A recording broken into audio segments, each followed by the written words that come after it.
Écoutez, je laisse au président de la République la responsabilité, évidemment, de ses propos. Ça vous choque, Jean-Marie Vanlerenberghe ?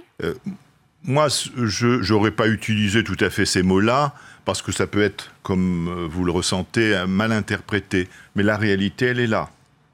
Effectivement, pour mettre d'ailleurs tout ça en perspective, il y a 50 milliards sur les aides sociales. Il y a eu un rapport d'ailleurs de M. Sirugue, excellent, qui peut peut-être devenir aujourd'hui un socle de la discussion. Il y a 50 milliards d'aides sociales, de minima sociaux, comme on dit. Il y a une dizaine de dispositifs aujourd'hui qui ont plus ou moins d'efficacité. La réalité, c'est que malheureusement, pas assez, trop peu de gens qui touchent le RSA, c'est-à-dire un revenu pour reprendre une activité, reprennent cette activité. Donc on est en droit de se poser, non pas pour les supprimer, mais pour les rendre beaucoup plus efficaces. Mais c'est l'arbre qui cache la forêt.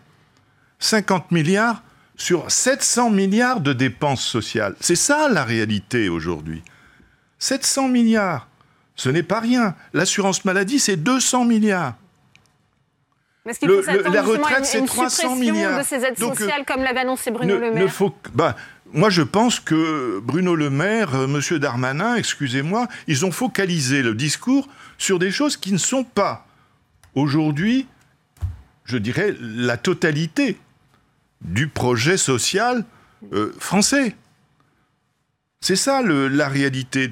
Donc, ne déplaçons pas le curseur. Frédéric Bizard, est-ce qu'il faut mettre ça en perspective ? C'est une politique d'ensemble, il faut voir l'aspect justement cohérence de toutes ces mesures. Comment analysez-vous cette petite phrase ce matin ? Alors, je pense que faire attention sur la forme. Cette vidéo, Mme Ndiaye, la responsable communication, a choisi de la mettre en ligne. C'est de sa responsabilité. C'est un ajustement de discours avant un discours qui juge important sur le social. Bon, donc les termes sont assez crus. Je pense qu'il en emploiera d'autres dans la journée. Alors, à la fois, je suis d'accord et pas d'accord avec ce qui est le contenu de cette vidéo. Je suis pas d'accord avec le fait que on fait pas une politique à partir de la marge. Oui, il y a des gens qui profitent du système de la protection sociale. Bon, mais la grande majorité des gens qui sont malades, qui sont pauvres, qui sont au chômage, n'ont pas choisi d'être au chômage. Et donc, c'est le système, en effet, qui a une approche trop passive et qui ne les sort pas de la situation, qui a plutôt tendance à les conserver en les faisant vivre dans une situation défavorisée. Donc, il faut...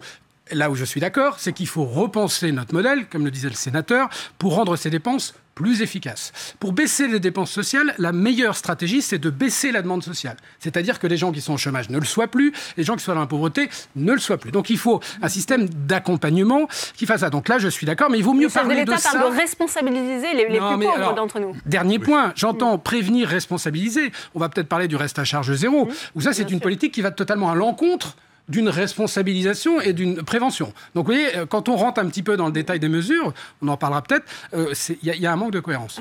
Isabelle Moreau, c'est vrai que ça peut sembler paradoxal, ces éléments de langage qu'on nous dit. Oui, alors moi j'avais retenu efficacité, prévention et responsabilisation. C'est vrai que les trois mis ensemble, on se demande concrètement ce qu'il va pouvoir annoncer. Sur les aides sociales, je reviens sur ce que vous avez dit. C'est vrai qu'il y a eu une cacophonie au niveau du gouvernement. C'est vrai que ce soit Le Maire ou Darmanin ont annoncé qu'il fallait faire le ménage là-dedans. Là, le chef de l'État se déplace à Montpellier avec la ministre de la Santé qui, elle, a quand même dit attention, il faut voir un petit peu toutes ces aides, il ne faut pas faire table rase de tout ce qui va être, tout ce qu'on peut revoir. Je pense qu'on annonce un discours stratégique, on annonce 1h30, ce qui est quand même énorme. Donc, c'est vrai qu'il a employé des mots chocs, un peu comme pognon. Il sait le faire et de toute façon, il va en appeler à la responsabilité des acteurs. On lui a beaucoup reproché de contourner les corps intermédiaires. La mutualité, c'est considéré quand même comme des corps intermédiaires. Donc, son discours est très attendu. On verra après ce qu'il y aura dedans.